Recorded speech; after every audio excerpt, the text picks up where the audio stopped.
মুসা নবী আল্লাহকে বলছেন, আমার আল্লাহ আপনি একটু দেখা দিলে ভালো হতো। আমার আল্লাহ বলে, নবী গো, আমি আল্লাহ তোমার সঙ্গে দেখা দেব। এই যে ৭০,০০০ পর্দাকে বিছিয়ে দিলাম, একটা মাত্র নূরের তাজাল্লিতে তুর পাহাড়টা পুড়ে ছারখার হয়ে গিয়েছিল। মুসা নবী অজ্ঞান অবস্থায় পড়ে গেল। আমার আল্লাহ বলে, নবী গো, আমি আল্লাহকে দেখা সম্ভব নয়। পৃথিবীতে কোনো মানুষ আমার আল্লাহকে দেখতে পাই নাই, একমাত্র আমাদের নবী ছাড়া। মুসা নবী অজ্ঞান অবস্থায় পড়ে গিয়েছিল।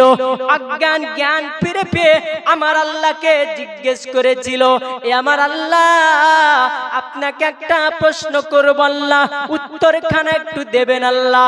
আল্লাহ বলে, নবী গো, কি প্রশ্ন আমাকে করবেন করুন।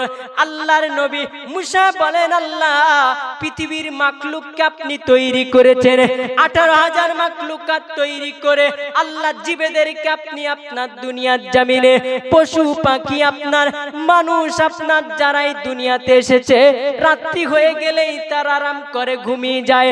এ আমার আল্লাহ, আপনি একটা কথা আমাকে বলবেন, আপনি আল্লাহ কি কখনো ঘুমান না?